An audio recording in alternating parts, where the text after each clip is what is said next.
Oskar Txibite Lurralde Kohexiorako kontseilaria Alicia Etxeberria gobernuak Nafarroan duen ordezkaria eta Maria Torres herri lan eta azpiegituretako zuzendari nagusia Belateko tunela bikoizteko lanen aurrerapena ezagutzen izan dira, inguruko alkatekin batera.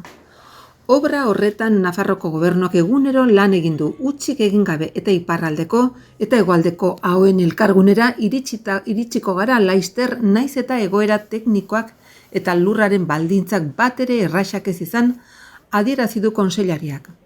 Modu horretan kontseilariak obren garrantzia azpimarratu du, izan ere eguneko 24 ordutan eta asteko 7 egunetan aritu dira lanean Nafarrekin eta azpiegiturekiko zuten zorrak kitatzeko. Gainera, Europarekiko dugun erantzunkizuna eta Europa barneko errepide sareko gutxieneko segurtasun baldintzak beteko ditugu.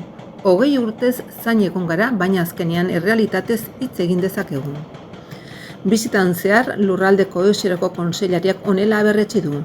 Obren aurrerapena erritmo honean doa. Egun, Nafarroan egiten ari diren obren artean, konplexutasuneko izan arren eta lan horiek zarata izugarria izan duten arren.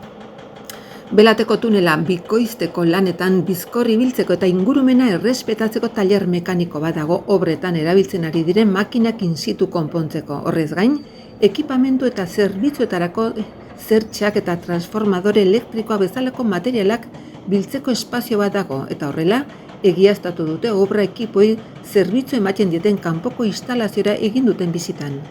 Gaur egun iparraldeko ahoan 1857 metroko tunela zulatu dira 2024ko urrian obrak egiten hasi zirenetik. Bitartean hegoaldeko ahoan 2025ko uztailan hasi zirenetik 662 metro induskatu dituzte. Era horretan Belateko tunelaren bikoizketa lanetan guztira 2519 metro zulatu dira. Tunela osatzen duten 2856 metroaren 188,82. Behin aurrerako indusketa amaituta, txikitze lanak hasiko dituzte tunelaren barruraino sartu ondoren. Belateko tunela bikoizteko lanetan, egun 200 pertsona inguru ari dira lanean, tartean langileak, teknikariak, ingenieriak, bulegoko langileak edo segurtasun eta kalitaterako langileak.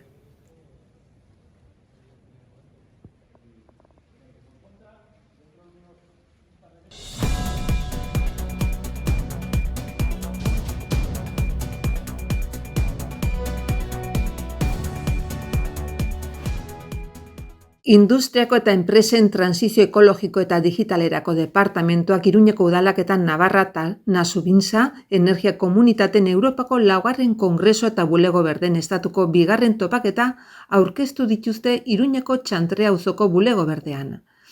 Hain zuzen ere maiatzaren 6an eta 7an izango dira, Nafarroko hiriburuko baluarte biltzarri jauregi eta auditorioan. Kongresua erreferentziazko gune izatera iritsi da, personek transizio energetikoan funtsezko zeren eregin bete behar duten hausnartzeko, ikasteko eta esperientziak trukatzeko.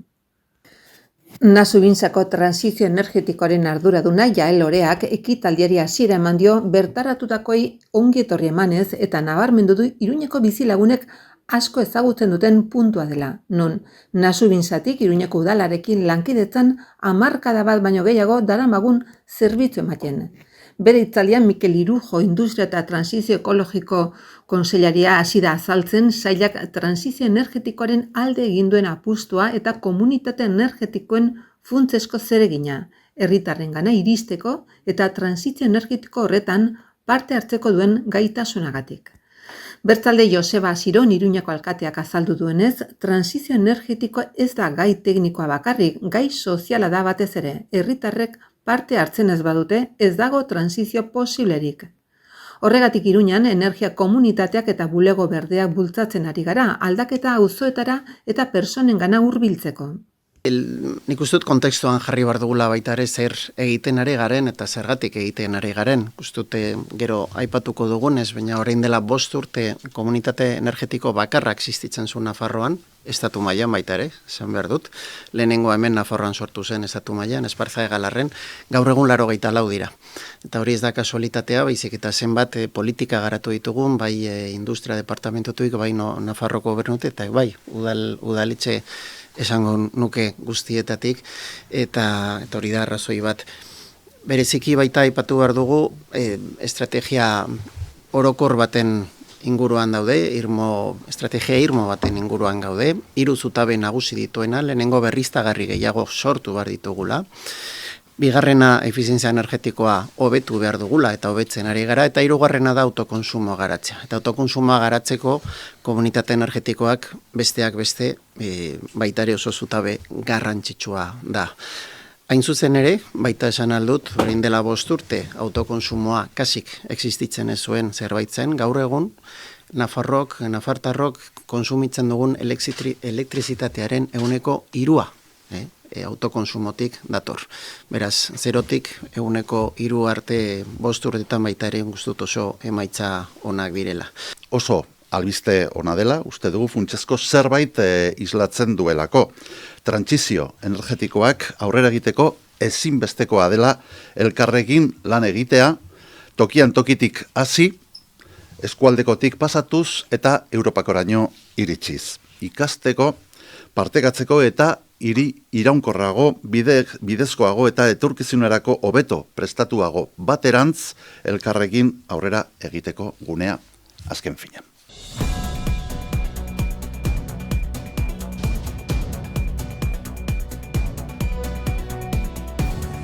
Herritarrak artatzeko Nafarroko gobernuaren bulego mugikorrak 4.500 pertsona inguru hartatu ditu lehen urtean, foru komunitateko 61 herritan izan ondoren. Ekimena batez ere 20.000 biztanletik beherako udalerri zuzenduta dago, eta funtsesko tresna bihurtu da zerbitzu publikoak landa eremuetara gerturatzeko eta administrazio hurbilagoa, irisgarriagoa eta inklusiboa izateko. Lehen lehendakariordea eta lehendakaritza berdintasun kontseilaria den Javier Remirez erronkarin izan da, bulego mugikorrak bertan zerbitzu emango baitu aste honetan, baliabide horren lehen urteurrena dela eta. Kontseilariak nabarmendu duenez, bulego mugikorrak argi erakusten du Nafarroko gobernuak lurralde koexioarekin eta aukera berdintasunarekin duen konpromisoa edozein lekutan bizi zarela ere, foru administrazio herri bakoitzaren erdira eramateko aukera ematen baitu, herriko plazaraino.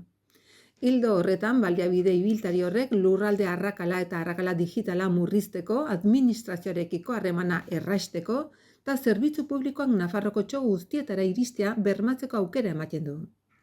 12 hilabete horietan guztira 4.500 pertsonak erabili dute zerbitzua, 2.552 emakume eta 1.948 gizon.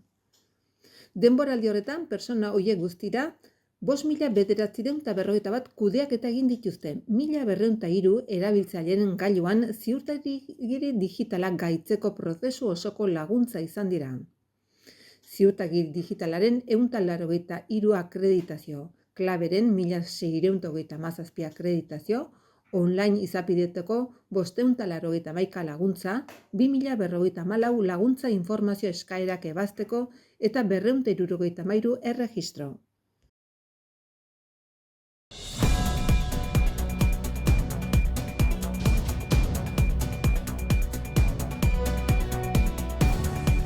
Nafarroko patxarana adierazpen geografikoak Reino Gourmet zigilupean basurderen loratzearen jaiaren 5. edizioaren ekitaldi nagusia egin du Funesen.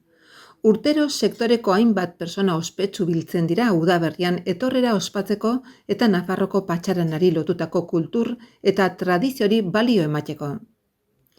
Sesman 2022an, Muesen 2023an, Azkoienen 2024an eta Mendabien 2025an egindako aurreko 4 ediziotan Funesek adierazpen geografiko emblematikoren inguruko jardueraz betetako programa bat hartu du aurten.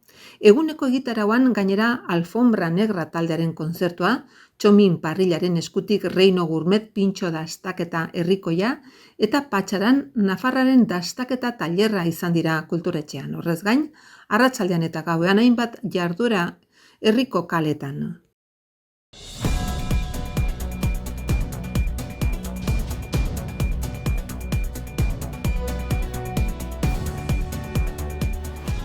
Sustraiak Raíces Perdidas dokumentalaren emanaldia izanen da asteazken honetan beran. Dokumentala asteazkenean 6:30 berako kulturetxean eta migratu duten 3 gazteren historia biltzen ditu. Honakoa da dokumentalaren sinopsia.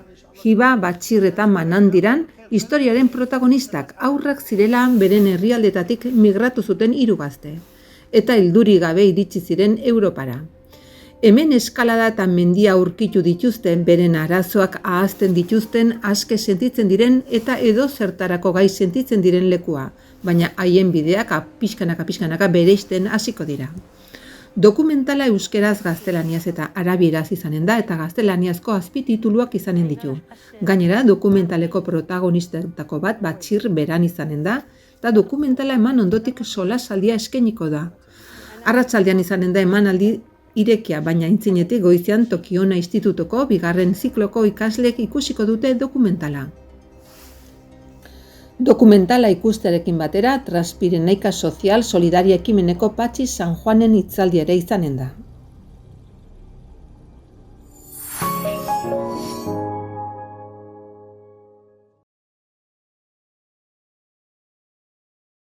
Behar duzun guztirako aseguru bat dago. Nire auto elektrikorako? Jakina, eta nire bizikletarako, Eta nire patineterako? Eta autonoma banaiz eta bajamoa nago? arazorik gabe. Badago zerbait nire maskotarentzat. Noski, Bidaian goaz. horretarako ere bai, eta behar duzun guztirako. Guztirako? Benetan? Bai, eta bai. Informazio gehiago aseguruak.laboralkutxa.eu zen. Bada beste modu bat. Beran Tokiona Institutoa. Mantenimendu elektromekanikoa erdi mailako zikloa eta mekatronika industriala goi mailako zikloa. Elektrizitatea eta mantenimendu elektrikoa. Bertan instalakuntza elektriko orokorrak eta industriarako mantenimendu elektrikoak lantzen dira. Mekanika eta mantenimendu mekanikoa. Bertan mekanizazioa, soldadura, doiketak eta mantenimendu mekanikoak lantzen dira. Pneumatika eta hidraulika. Bertan zirkuitu pneumatikoak eta hidraulikoak lantzen dira. Automatizazioa. Bertan makinak automatizatzen ditugu, automatak, pantailak, komunikazioak eta robotikak lantzen ditugu. Diseinu industriala. Bertan diseinurako programak lantzen ditugu. 2D eta 3Dko programak, 3 dimentsioko inpresioa ere lantzen dugu. Gai teknikoez gain, lan mundurako baliagarriak diren moduloka eta inguruko enpresetan praktikak izango dituzte ikasleek. Beran Tokiona Institutoa. Elizondon Santiago Karrika 15ean Anzabal Inmobiliaria. Pisu apartamentu berri eta 2. eskukoen salmenta, lur sailak eraikitzeko pres. Anzabalen Zuritz aseguruak. Etxe bizitza, auto, komerzio, landaetxeen aseguruak. Urtea unitzetako bermea eta konfidantza osoko zerbitzua eskaintzen duen asegurua. Informa zaite Anzabal Agentzia Santiago Karrikan Elizondon. Elizondon Lanbide Eskola. Hezkuntza eskaintza, lanbide heziketa berezia, ostatu eta garbiketa arloko laguntzailea. Oinarrizko mailako zikloa. Elementu metalikoen fabrikazioa, informatika. Erdi mailako heziketa zikloa. Administrazio kudeaketa. Erizaintzako zainketa lagungarriak.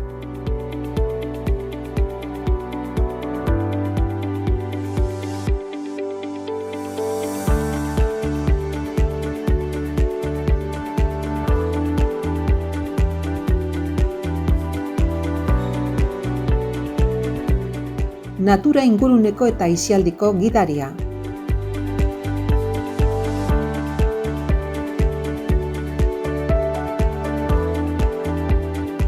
Mekanizazioa.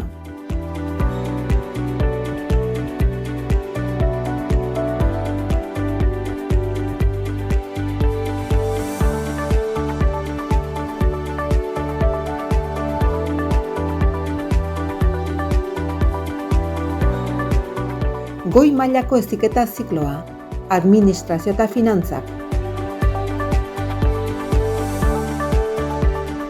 Zuzendaritza laguntza modularra. Haur hezkuntza,